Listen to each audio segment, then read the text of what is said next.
Today we'll practice the rules we learned in class with exponents and also scientific notation. So our first example, 5x to the fifth times negative 3x squared. Multiply your coefficients first, 5 times negative 3, and then your variables, x to the fifth times x squared. 5 times negative 3 is negative 15, and then we have x to the 5 plus 2, which gives us x to the 7th, for negative 15 x to the 7th. In our next example, the bottom becomes 2 to the 4th times x to the 4th, using our power rule. And when we clean that up, we get 3 over 2 to the 4th times x to the 5th over x to the 4th, pulling our coefficients away from our variables, which gives us 3 over 16 times x to the 5 minus 4th, which is x to the 1st. So we have 3/16 x. In our next example, again I have like bases. I'm multiplying on top, so that's x to the negative 3 plus 4 over x to the 8th, which is x to the 1st over x to the 8th. Now that we're dividing, we subtract exponents for x to the 1 minus 8 or x to the negative 7th. We tend to not like negative exponents, so we would write that as 1 over x to the positive 7th, depending on the instructions. In number 4, I have 2x to the 5th times x to the 10th, which is really 2 times 1, x to the 5th times x to the 10th, or 2 times x to the 5 plus 10, just 2x to the 15th. In number 5, I have 1 over 3x to the 8th, which is 1/3 times 1 over x to the 8th. That's 1/3 times x to the negative 8th.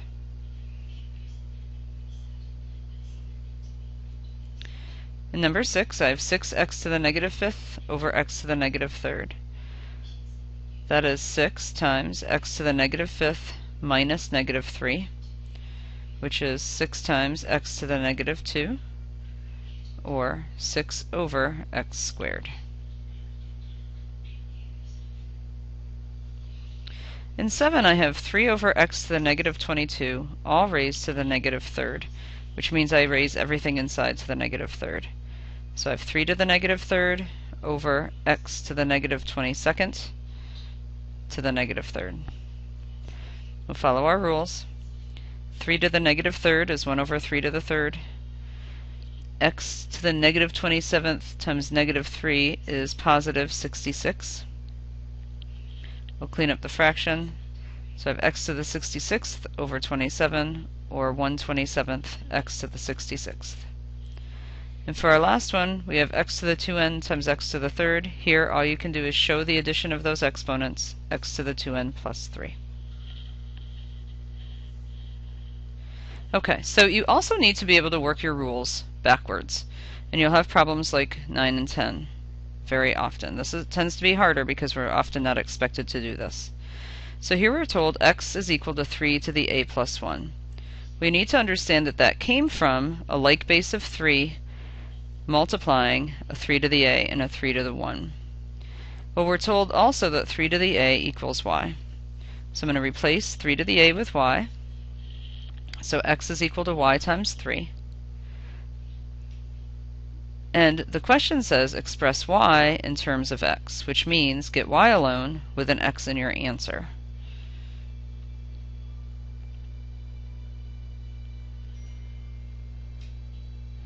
So what I need to do here then is divide by 3, and y is equal to 1/3 x, or x over 3.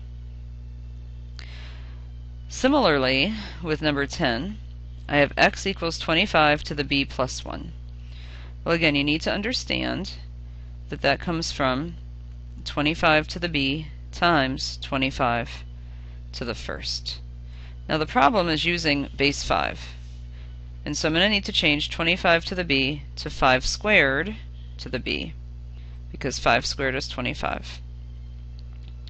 That's still being multiplied by 25. Again, I'm paying attention to the fact that I have this 5 to the b that's my goal, so that I can replace it with y. Well, 5 to the 2b is 5 to the 2 times b, using my power to a power rule, or 5 to the b squared. Order of multiplication does not matter, so I can switch up those exponents. And here, now I have 5 to the b, which is y.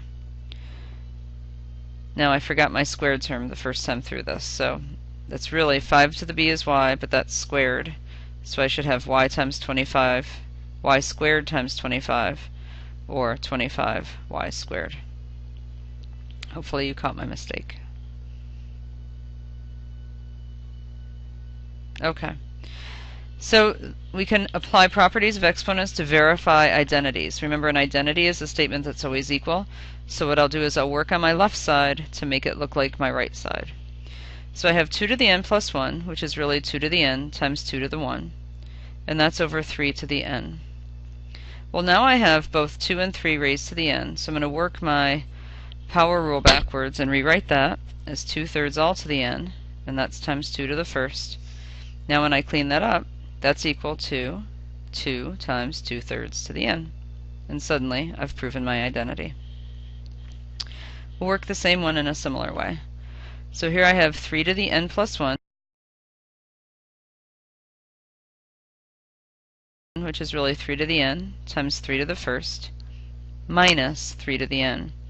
Well, here's that seeing structure and expressions and recognizing that I have a 3 to the n that's a common factor on both parts of my minus sign. So I'll factor out that common 3 to the n, which leaves me with 3 to the first minus 1. Cleaning up parentheses, 3 to the first is 3, 3 minus 1 is 2. So now I have 3 to the n times 2, which is the same as 2 times 3 to the n. Finally, I have 1 over 3n all squared times 4 to the n over 3. I need that to end up looking like 1/3 times 2/3 all to the 2n.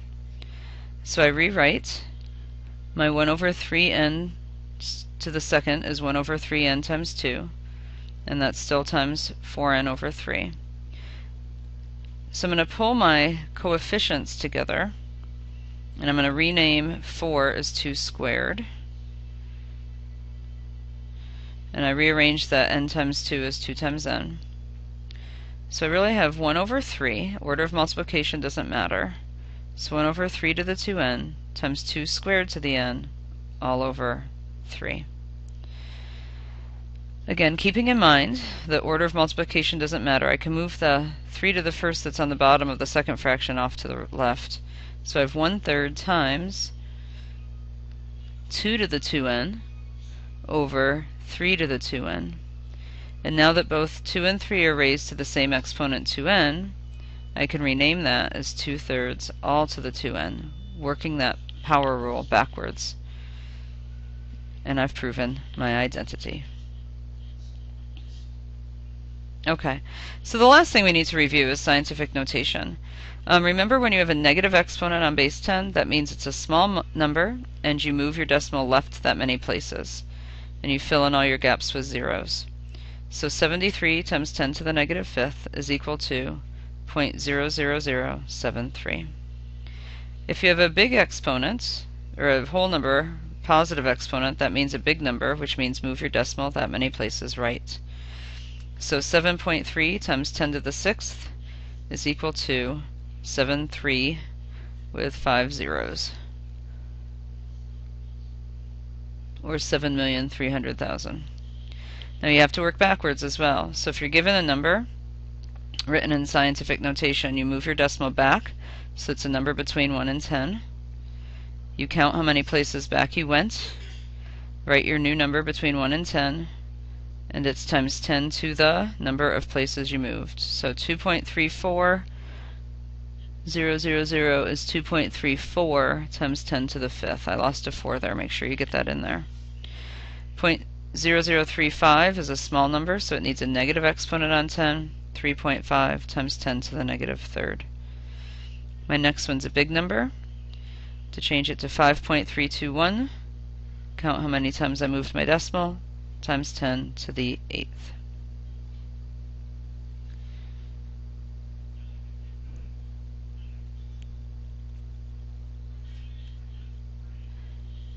And finally, you'll have to pause for this last one when I move it up. That really small decimal is 1.2 times 10 to the negative 9th. Again, we can use our rules to simplify scientific notation problems. So in number 1, I have 2.4 times 10 to the 20th plus 4.5 times 10 to the 21st. Here I'm adding. So I need those base 10 numbers to have the same exponent on them. So 2.4 times 10 to the 20th I'm going to leave alone, but I'm going to change 4.5 to 45 times 10 to the 20th instead of 4.5 times 10 to the 21st. Now I can add 2.4 and 4.5 because I have a 10 to the 20th that's like a common factor that I can pull out.